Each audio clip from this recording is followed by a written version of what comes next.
Hey guys, Wrecko here, and welcome to Wrecko Reviews. This weekend I had the chance to watch Dr. Seuss's The Grinch. I've got a lot of things to say about this one, so let's get started.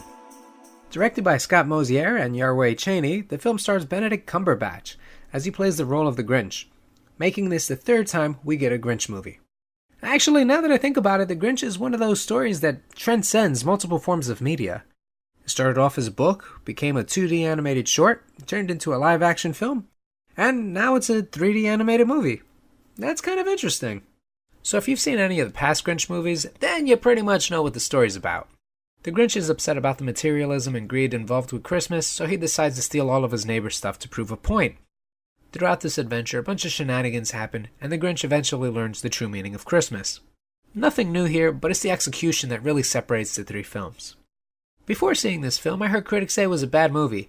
But then again, they also said Bohemian Rhapsody wasn't good, and I actually liked that one. So I decided to check it out. And you know what? They were right. While the film is animated nicely and the character designs look very much like Dr. Seuss's original work, the script is a hard fail. Multiple characters are introduced that have no effect on the story, and I guess they're just there to make the world look more lively? There's a lot of time wasted on throwaway scenes that are not necessary to move the story forward. There are little gags added here and there to be funny, but many times they either fell flat or they were just too predictable. Cumberbatch plays a more modern Grinch that uses a lot of tech, and while he does a decent job of lending his voice to the Grinch, his character is generally boring and uninspired. He's definitely a mean one, but you can tell he's kinda just a lost soul with no clear-cut direction in the story. Now you might be saying, it couldn't have been that bad.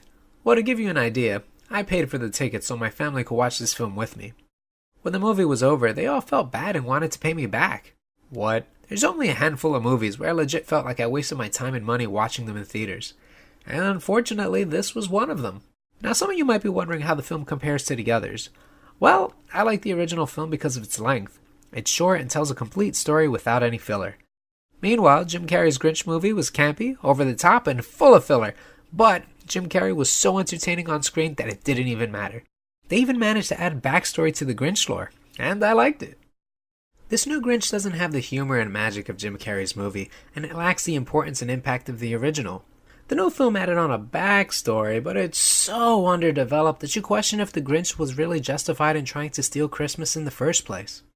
Important parts of the film that are supposed to be heartfelt or impactful are executed poorly and completely miss the mark.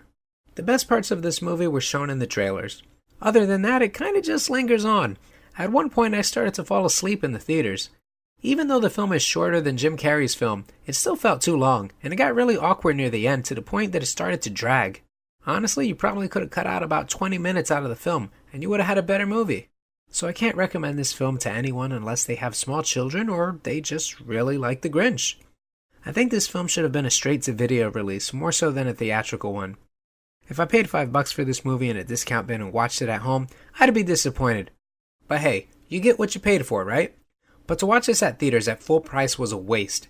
They should have just titled it, How the Grinch Stole My Wallet, because he definitely pulled a fast one on me. If they asked me to watch it again, I wouldn't touch it with a 39.5-foot pole. With all of that in mind, I give The Grinch a C-. A very heavy C-. So what did you think about The Grinch, or about this review? Be sure to leave your thoughts in the comments section below. Also, don't forget to like, subscribe, and click on that bell to get notifications for more content in the future. Thanks for watching, and catch you later.